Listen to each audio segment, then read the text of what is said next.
साल 1969 में अमेरिका ने अपोलो 11 के नाम से मून मिशन लॉन्च किया था। मिशन सफल भी हुआ और 2 अंतरिक्ष यात्री नील आर्मस्ट्रॉन्ग और बज ऑल्ड्रिन ने चांद पर कदम रखा था। चांद आपको जैसा दिखता है वास्तव में ऐसा नहीं है, यह काफ़ी अलग है। अपोलो 11 के बाद भी चांद के कुछ ऐसे रहस्य हैं जो अभी तक सुलझ नहीं सके हैं। वैज्ञानिक आज तक इन रहस्यों को समझने की कोशिश में लगे हुए हैं, लेकिन माना जा रहा है कि ये कुछ ऐसी पहेलियां हैं जो हमेशा से अनसुलझी ही रही है। वैज्ञानिक आज तक रात में चमकने वाले चांद की इन पहेलियां के बारे में सोचने में लगे हुए हैं। अरबों साल पुराना चांद, वैज्ञानिकों का मानना है कि चंद्रमा स्वयं 4.51 अरब बरस पुराना है। यह कैसे बना, यह भी एक रहस्य है। कहा जाता है कि चंद्रमा का निर्माण पृथ्वी और मंगल ग्रह के आकार के एक अन्य छोटे ग्रह के बीच टकराव के दौरान हुआ था। इस प्रभाव से निकला मलबा पृथ्वी के चारों ओर एक कक्षा में एकत्रित होकर चंद्रमा का निर्माण हुआ। लेकिन यह बात भी कई लोगों के लिए रहस्य ही है कि आखिर चंद्रमा कैसे बना। अपोलो मिशन ने कुछ रहस्यों को सुलझाने में मदद मिली थी, लेकिन अभी भी कई ऐसे सवाल हैं जिनका जवाब तलाशा जा रहा है।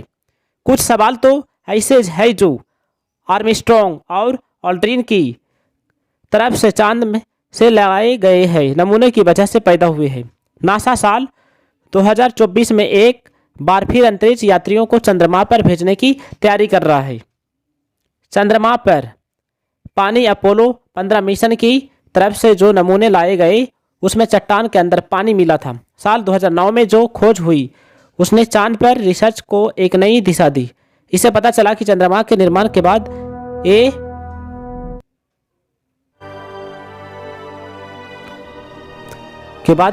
उस पर पानी मौजूद रहा होगा। भविष्य की रिसर्च के लिए चंद्रमा पर पानी होना जरूरी है। इसका उपयोग पीने पानी और रॉकेट ईंधन के लिए किया जा सकता है। नोबेल ने कहा, चंद्रमा पर एक पूरी वाटर साइकिल है जिसके बारे में किसी को कुछ नहीं मालूम है। यह कैसे काम करती है? वर्तमान समय में इसे समझने के लिए उपकरण मौजूद है। ज्वालामुखी तक चंद्रमा पर पानी के अलावा हाल के सबूतों से पता चला कि चंद्रमा पर बर्फ है। साल 2018 की एक रिसर्च में इस बात की पुष्टि होती है कि चंद्रमा के उत्तरी और दक्षिणी ध्रुवों में जमीन पर जमी हुई चीजें थी। कोलोराडो यूनिवर्सिटी खगोल भौतिकी और ग्रह विज्ञान विभाग के सहायक प्रोफेसर पॉल हेने ने कहा, यह एक ऐसा सवाल है जो काफ़ी दिलचस्प है कि यहाँ पर बर्फ और पानी कैसे है। हम जानना चाहेंगे कि वहाँ कितनी बर्फ है और कहाँ है, और इसकी जांच के लिए नए डेटा एकत्र करेंगे। अपोलो मिशन की तरफ से लाए गए बेसाल्टिक चट्टानों या ठोस पिघले हुए लावा के नमूने ज़्यादातर पुराने थे।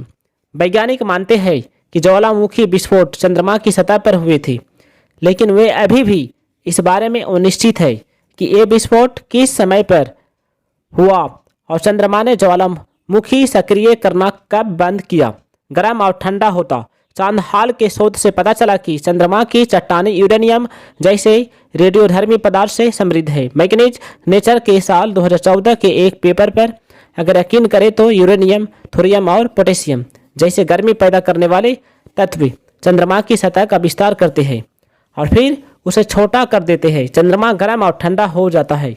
इस वजह से सतह पर बनी दरारें लावा को उनकी माध्यम से बहने की अनुमति देती है।